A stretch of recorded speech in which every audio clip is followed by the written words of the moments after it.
Maya Johnson tapped her fingernail on the tablet screen, and the look on her face silenced everyone in the conference room. There was silence in the main office of the Skyline Hotel chain, located on the 22nd floor of San Francisco's downtown business district. "Can someone explain what's going on with our flagship hotel in Oakland?" she asked, lifting her gaze from the charts stubbornly creeping downward. Her voice sounded calm, but everyone in the room knew that calm was deceptive. The CFO cleared his throat. "In the last 6 months, revenue is down 17%. That's the worst performance of any of our West Coast facilities." "And employment?" "Down 23%. Maya took a deep breath before asking the next question. "That's been going down since we appointed a new manager, Brandon White, right?"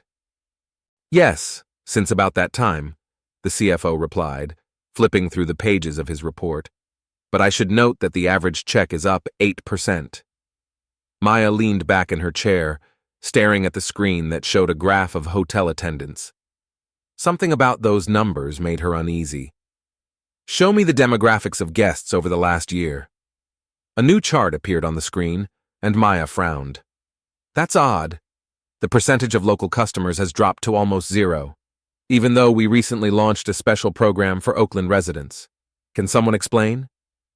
There was an awkward silence around the table. Marcus Clark, her longtime assistant, broke the silence. "I spoke with the regional director, Richard Preston. He claims Brandon's new marketing strategy is aimed at a more premium audience." "A premium audience," Maya repeated slowly. "And how exactly is this strategy being implemented?" "He calls it improving the customer profile, but he didn't provide specifics." Maya closed the lid of the tablet. "The meeting is over. Thank you all." When the room emptied, the only one left was Marcus, who knew Maya well enough to realize she was up to something. "You don't believe the premium audience story?" he asked. "I don't know." Maya stood up and walked over to the panoramic window. "But something's not right here. Our hotel in Auckland was designed as a meeting place for locals and tourists. It was my idea to create a space where different cultures could interact." "What are you going to do?" "I need to see it with my own eyes, without warning or official reports." "A secret inspection?" "Exactly, and no one can know who I am." 3 days later, Maya sat in a cab heading toward the Skyline Oakland Hotel. Instead of a business suit, she was wearing jeans, a simple blouse, and minimal makeup. Her hair, usually gathered in a strict bun, now loosely framed her face. "Drop me off a block before the hotel?" she asked the driver. Stepping out onto the sidewalk, Maya looked around at her surroundings. This Oakland neighborhood was changing before her eyes. Once exclusively working class, it now attracted creative professionals and techies, but still retained its authenticity and cultural diversity. Maya took a deep breath and headed toward the stately building of her flagship hotel. The glass doors parted in front of her, letting her into the spacious, modern lobby she had helped design 5 years ago. A young black woman with an Alicia name tag stood at the front desk. She smiled at Maya. "Good afternoon. How can I help you?" "I need a room for 3 nights, Maya said. "Single, nothing fancy." Alicia nodded and began entering information into the computer. "Do you have a reservation?" "No," decided spontaneously. "I see. Your name?" "Maya Robinson," she replied, using her maiden name. Alicia continued to fill out the form, but was interrupted by a male voice. "Alicia, I'll handle this guest." A tall man in an impeccable suit with a name tag that read, "Brandon White Manager," approached the counter. His smile didn't reach his eyes. "Good afternoon, ma'am. Would you like to make a reservation?" "Yes, for 3 nights, Maya repeated. Brandon looked at the screen Alicia had just filled out. "I'm afraid we don't have any rooms available for those dates." Maya raised her eyebrows in surprise. According to the morning's figures she'd checked, the hotel was less than half full. "Really? That's weird. I just checked on your website. There were plenty of rooms available." Brandon wasn't confused. "I guess the system hasn't updated. We're hosting a large corporate group today." "I see," Maya said. "What about tomorrow night?" "It's all booked up too, I'm afraid." "There are no rooms for all 3 days?" "Unfortunately." Alicia stepped awkwardly from foot to foot, clearly uncomfortable. Mr. White, but we do have available, but… Alicia, please deal with the other guests. Brandon interrupted her abruptly, then turned to Maya with a strained smile. Wouldn't you be more comfortable staying at a motel on East Oakland? There's usually room there. Maya subtly tensed. East Oakland was known as a high-crime neighborhood. It was your hotel that was recommended to me. Perhaps you have at least one room available? I could pay an increased rate for the inconvenience. I'm sorry, but that's not possible. At that moment, a middle-aged white couple approached the counter. Brandon immediately broke out into a genuine smile. Good afternoon. How can I help you? We need a room for tonight, the man said. Of course. We have some great options. Would you prefer a view of the city or the bay? Maya watched this conversation intently. Her face remained calm, but rage was beginning to boil up inside. Excuse me. She turned to Brandon. I believe you have rooms available after all. The smile disappeared from his face. These rooms are reserved for priority guests. Priority? Maya interjected. What does that mean? Members of our loyalty program, of course, he replied, but his look said something else. I can become a member right now. The program is temporarily closed to new members. The couple looked over awkwardly, sensing the tension. I'd like to speak to your supervisor, Maya said. I'm afraid that's not possible. I am the general manager of this hotel. And the regional director is available? I think this policy deserves management's attention. Brandon tensed slightly. He's not available, but I can relay your appeal to him, though I must warn you, it won't change the numbers situation. Maya stared at him silently for a few seconds. Okay. Thank you for your time. She turned around and headed for the exit, feeling the stares on her. At the door, she looked back and saw Brandon smiling at the couple, handing them their room keys. Once outside, Maya sat down on a bench in front of the hotel and pulled out her phone. She opened her company's app and checked the reservation details. The hotel was less than 40% full. There were more than enough rooms available. She dialed the number. Marcus? It's me. We have a problem in Oakland. You haven't been checked in? That's right. And it's not the lack of rooms. You think… I don't think anything. I want to know for sure. I need you to get a room at Skyline Oakland in your name, and no mention of who I am. Understood. Anything else? Maya looked up at the hotel building, gleaming in the afternoon sun. Yes, I want complete information on all denied reservations for the last 6 months. Times, dates, names, and data on actual occupancy on those dates. Will do. When will you be back in the office? I'm staying in Oakland. No one can know I'm here. That's important, Marcus. After a pause, he replied, I understand. I'll keep you posted. Maya ended the call and took another look at the hotel. What was supposed to be a place of hospitality for everyone had turned into something very different. It was unclear how deep the problem went, but she was determined to find out. Maya stood up from the bench and walked along the street, pondering her next move. If her suspicions were confirmed, she shook her head, pushing the thought away. Facts first, then action. But one thing she knew for sure, she wouldn't let a hotel bearing her last name deny service to anyone because of the color of their skin. Not in the year 2025, not in her company. Maya sat in the corner of the cafe across from Skyline Oakland, watching the entrance to the hotel. It had been 24 hours since she'd been denied a room. She made notes in her notepad, keeping track of who was going in and out of the building. The coffee had long since gone cold in her cup, but she was too focused to pay attention. In the past 2 hours, she'd noted 4 black visitors who'd entered the hotel with hopeful faces and exited visibly irritated. Each time, the scenario was the same. The visitor would approach the front desk, then Brandon would show up, and after a few minutes, the person would leave with nothing. Maya's phone vibrated. A message from Marcus. Sent the requested data to your email. Statistics are disappointing. Maya opened her laptop and reviewed the files she'd received. The data showed a sharp decline in the number of guests from the local Oakland neighborhoods over the past 6 months, exactly since Brandon White had become manager. At the same time, booking rejections had nearly doubled, while the hotel's actual utilization rate was only 42%. The longer I watch, the less I like it, Maya muttered to herself. Her attention was caught by movement at the hotel entrance. Alicia, the same front desk employee, hurriedly exited the building. The way she looked around, it was clear that she was on break and in a hurry to get somewhere. Maya decided to seize the moment. She quickly paid for her coffee and headed across the street, quickening her step to catch up with Alicia. "Excuse me," Maya called out when the girl was almost around the corner. "Can I talk to you for a minute?"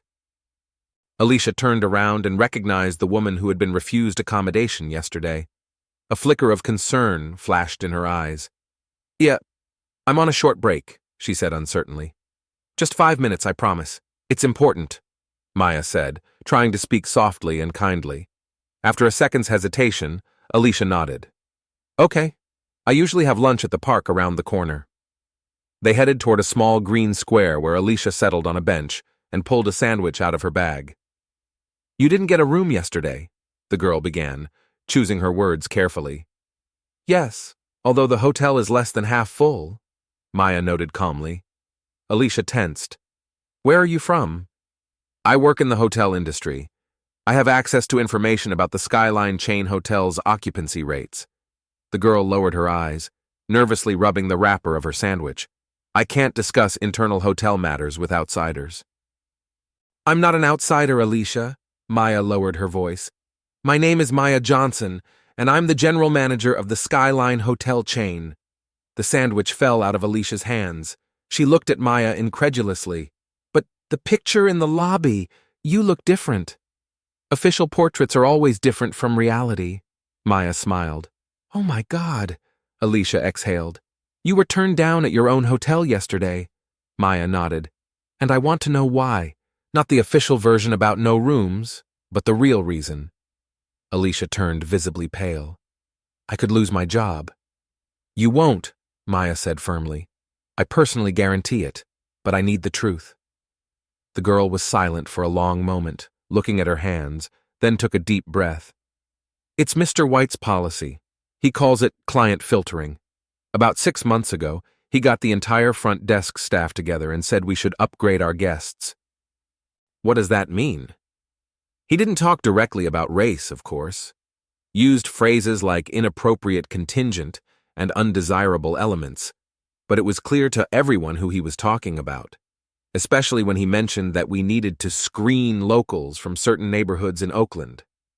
Maya felt anger building up inside, but her face remained calm. "And how exactly does this filtering take place?" "There's a new option in the computer system, unacceptable client. If a person fits certain criteria, we have to indicate that all rooms are occupied, regardless of actual utilization. And if an employee refuses to do that, then Mr. White intercepts the conversation, as he did to me yesterday when you approached.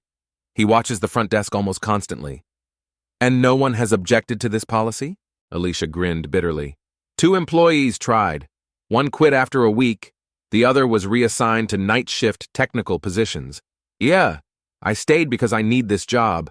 My mother is sick, and health insurance." "I understand," Maya said softly.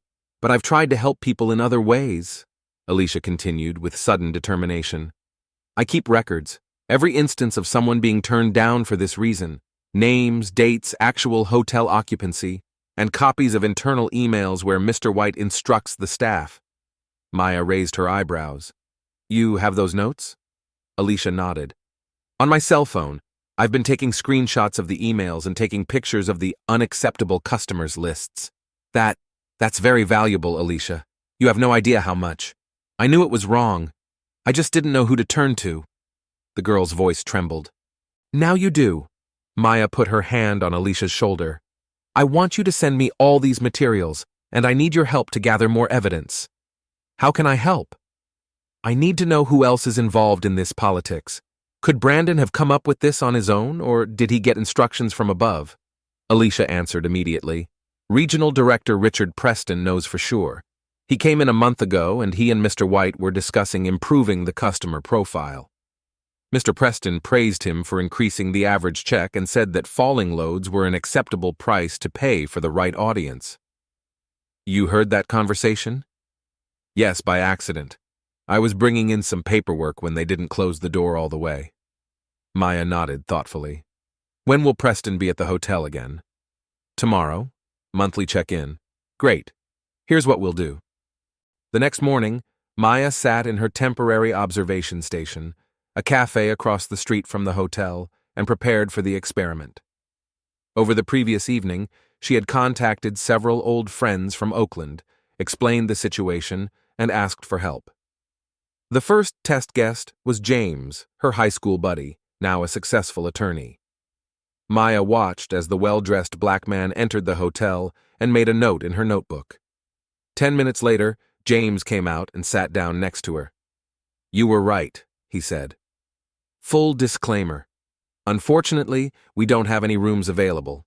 Maybe you should look elsewhere. And that's despite the fact that I mentioned I was willing to pay for a suite." Alicia was at the counter? Yeah, she started to check out, but some man in a suit came up and intercepted her. "Brandon White," Maya nodded. "Thank you, James, that's very helpful." 15 minutes later, Sarah, a white woman of about the same age and status, also an acquaintance of Maya's, entered the hotel. She came out 7 minutes later with a key card in her hand. "No problem," she reported, showing the card. "I was offered a room overlooking the bay. They even asked if I needed a larger option." By lunchtime, they had conducted 4 more similar experiments with the same result. All black guests were turned away. All whites were checked in without question. Maya methodically documented each case, and Alicia secretly sent her data on the current hotel load. 47% of the rooms were vacant. After lunch, Maya moved to a small park near the hotel, where she could work with the documents Alicia had sent. There was more material than she had expected. Instructions for the staff, lists of unacceptable clients with notes, photos of the internal computer system with notes on the guests' race. Especially revealing was Brandon's correspondence with Richard Preston.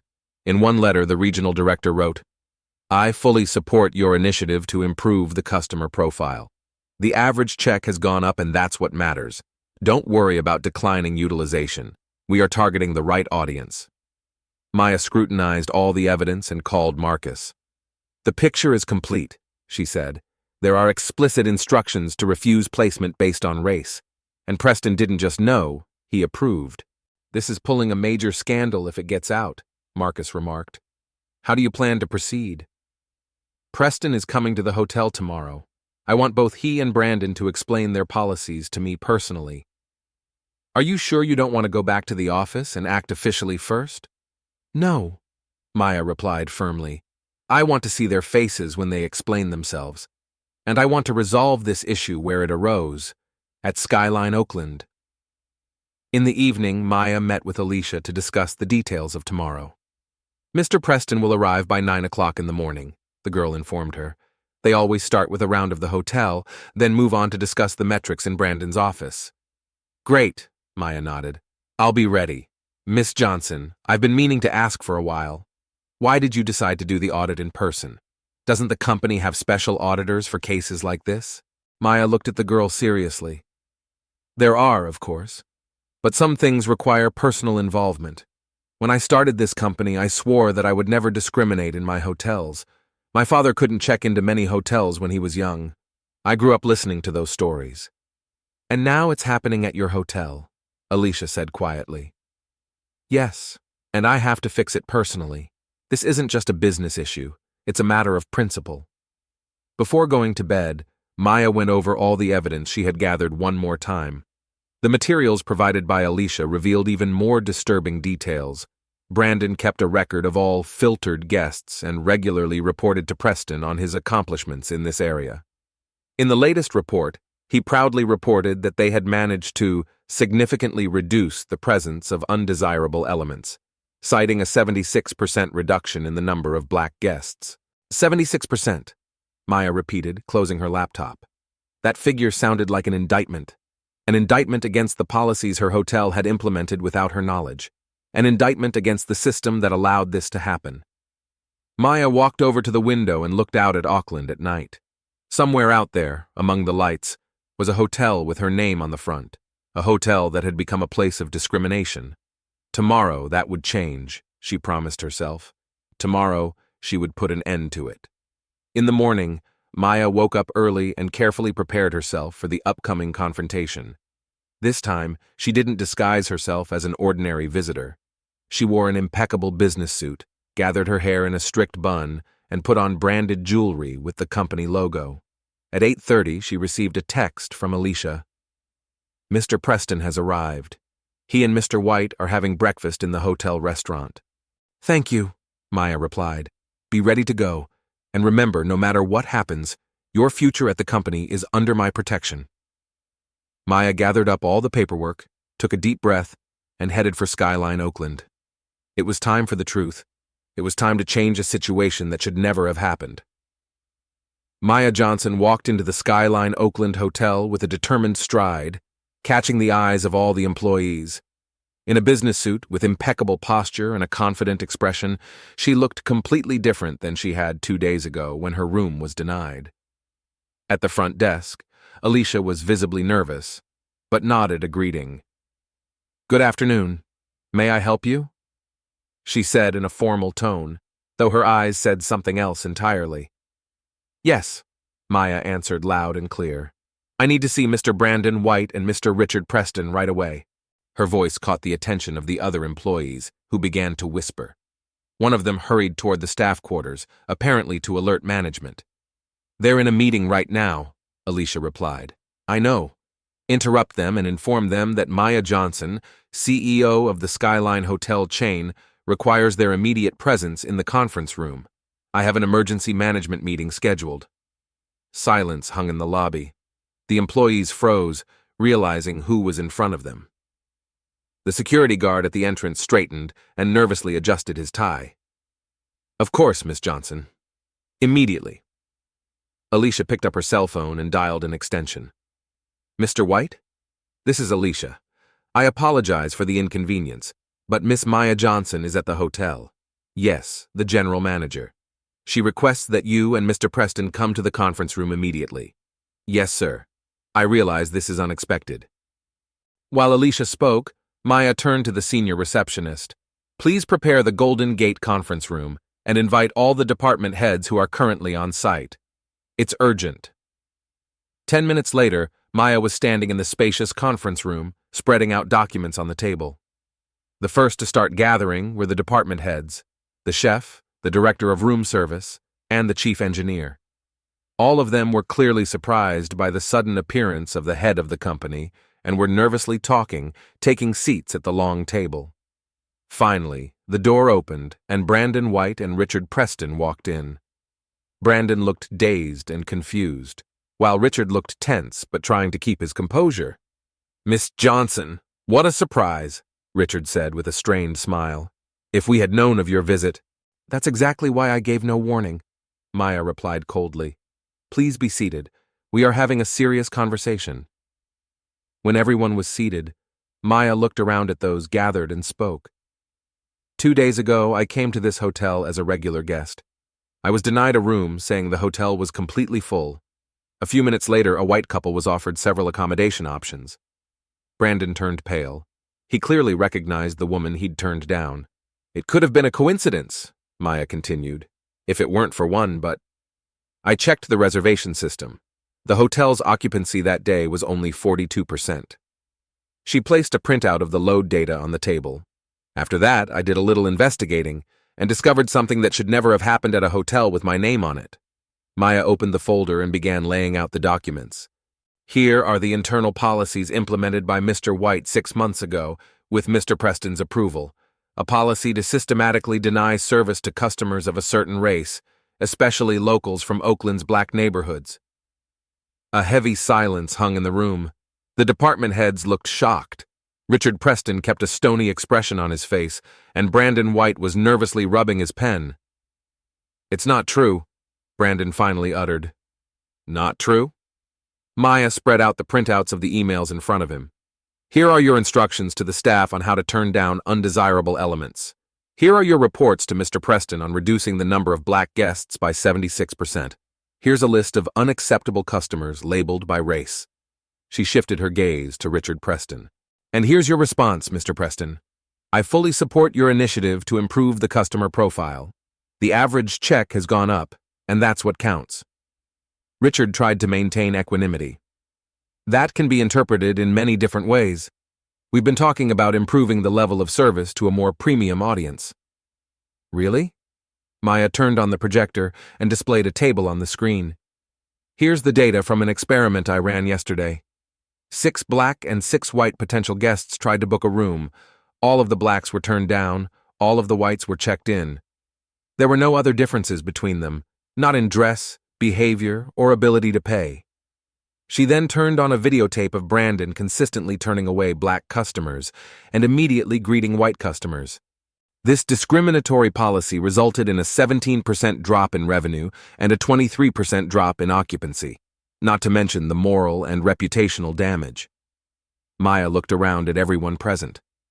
When I started this company, I swore that there would never be discrimination in our hotels. My father couldn't stay in many hotels because of the color of his skin, and now, in the year 2025, at the hotel with my name on it, the same thing is happening. Brandon White finally spoke. Miss Johnson, we were just following market trends. Certain categories of guests alienate a more solvent audience. It's business, nothing personal. Nothing personal. Maya looked him straight in the eye. To you, maybe. For a man who was turned down because of the color of his skin, it's very personal. She turned to the rest of the executives. As of this moment, major changes are going into effect at the Skyline Oakland Hotel. First, Mr. White and Mr. Preston are relieved of their positions, effective today. Richard Preston stood up abruptly. You can't just— I can and I do, Maya retorted. Discrimination not only goes against our company values, it violates the law. I could sue you, but I prefer to just fire you. Consider it an act of mercy. Brandon looked stunned. But who's going to run the hotel? I'm appointing Alicia Taylor as interim manager, Maya announced. At that moment, the door opened and Alicia walked in. She looked as surprised as the others. Me? She asked incredulously. Yes, Maya nodded. You're the one who tried to oppose the policy and gathered evidence of its wrongdoing. You showed intelligence and leadership in a difficult situation. Maya addressed everyone present again. Secondly, starting today we are launching an inclusivity and equal service program in all hotels in the chain. Every manager will receive new instructions and go through mandatory training. Every employee will be familiarized with the policy of absolute non-discrimination. She handed out folders of documents. Third, we are launching a special program to reconnect with the local Oakland community. Discounts for local residents, cultural events, partnering with local businesses. Miss Johnson, one of the executives spoke up, these measures may result in a lower average check. Perhaps, Maya agreed. But I'd rather have lower profits than profits built on discrimination. In the long run, inclusion and diversity will do far more good, both financially and reputationally. Richard Preston, who had been silent until then, grinned. Those are beautiful words, Miss Johnson, but business is business. You're going to see a drop in performance. That's your opinion, Mr. Preston. Now please clear your office by the end of the day. Security will escort you out. After Brandon and Richard left the conference room, Maya called a short break and asked Alicia to stay. Do you really want me to be a manager? The girl asked, still not believing what was happening. Absolutely, Maya nodded. You've shown yourself to be a person with principles and professional skills. Of course, you'll need support. I'll send an experienced manager from another hotel here to be your mentor for the first 3 months. Yeah, I don't know what to say. Alicia was visibly touched. Say that you'll change the culture of this hotel, that you'll make it a place where everyone feels welcome. I promise. I won't let you down. After the break, Maya gathered all the hotel staff in the large banquet room. Many were startled, not realizing what was happening or what would happen next. Good afternoon, Maya began. For those who don't already know, I'm Maya Johnson, founder and CEO of the Skyline Hotel chain. I've gathered you here to announce an important change. She briefly explained the situation, trying not to go into details that might confuse or frighten employees. Our company has always stood on the principles of hospitality for all, regardless of race, background, or social status. Unfortunately, in recent months, this hotel has had policies in place that contradict those principles. She introduced Alicia as the new manager and announced the launch of the inclusivity program. As of today, we begin a new chapter in the Skyline Oakland story. I am counting on each and every one of you in this important effort to transform our culture. After the meeting, Maya had a separate meeting with Alicia to outline the first steps. "What do you think needs to be done first?" Maya asked. Alicia didn't hesitate with her answer. "Restore trust with the local community. Rumors have spread over these past 6 months that Black people are not welcome at our hotel. We need to change that perception." "That's an excellent point. What specific steps do you suggest?" "First, a special discount program for Oakland residents. Second, a series of cultural events featuring local artists and musicians. Third, a partnership with local businesses, restaurants, stores, services." Maya nodded approvingly. "That's exactly what I was thinking. I can see I wasn't wrong about you." By evening, Brandon White and Richard Preston had left the hotel under security surveillance. Their offices were sealed for later audit. Maya stayed at the hotel until late afternoon, helping Alicia settle into her new role and developing a plan of action for the coming weeks. When Maya finally stepped outside, night had already fallen on Oakland. She stopped in front of the hotel and looked up at the glowing skyline sign. There was a lot of work ahead, but the first step had been taken. A month later, Maya returned to Auckland to check on the results of the changes. The hotel had been transformed. There was an exhibition of local artists' work in the lobby. The restaurant was serving food from chefs from the surrounding area, and the conference rooms were being used for social events. Alicia met Maya at the entrance, confident and professional in her new role. "Welcome, Miss Johnson. Let me show you the changes." They walked through the hotel, and Alicia proudly talked about each innovation. She was especially proud of the internship program for young people from local schools. "We want them to see the opportunities in the hospitality industry, to know that the doors are open to everyone." "How are the rates doing?" Maya asked. "The first 2 weeks were challenging," Alicia answered honestly. "Loads were dropping, but then it started to pick up. We're 67% full now. That's better than we were under Brandon. And the average daily revenue is up too, although the average check is down a bit." "That's exactly what I expected." Maya nodded. "More guests, a more diverse audience, more services, ultimately higher overall revenue." At the hotel restaurant, they met a group of local businessmen holding a meeting. One of them recognized Maya and came over to say hello. "Miss Johnson, I'm Marcus Williams, owner of a chain of cafes in Oakland. I want to thank you for the changes to this hotel. We used to hold our meetings elsewhere because, now we're regular guests here." "I'm glad to hear that, Mr. Williams," Maya replied sincerely. In the evening, Maya and Alicia sat in the lobby bar, summarizing the day. "You've done an incredible job," Maya said. "You changed the culture of an entire hotel in 1 month." "It wasn't easy," Alicia admitted. "Some employees resisted. 3 people even quit, saying they didn't want to work in that kind of hotel. That's inevitable with change. The important thing is that the majority supported the new course." "Yes, and there are new employees who share our values. The team has become more diverse and creative." Maya looked wistfully at the busy lobby where guests of all races and backgrounds were socializing, relaxing, enjoying the evening. "You know, Alicia, when I started this company, I had a dream. To create places where everyone feels accepted and respected, where hospitality is not an empty word, but a principle of operation. And now, looking at this hotel, I can see that this dream is alive. Thanks to you," Alicia said. "If you hadn't come yourself, if you hadn't checked it out in person." "If it hadn't been for your courage," Maya interrupted her. "If you hadn't kept notes, if you hadn't gathered evidence." They both smiled, knowing that each had played a part in this story of change. Before leaving, Maya left an envelope for Alicia. Inside was a formal notice of a permanent appointment as general manager of the Skyline Oakland Hotel and a significant salary increase. "You've earned it," Maya said, "and I'm counting on you to continue what we started." "I promise," Alicia replied. "This hotel will be a symbol of equality and hospitality for all." Maya looked back at the hotel one last time before getting into the cab. Skyline Oakland shone in the setting sun like a beacon of opportunity and change.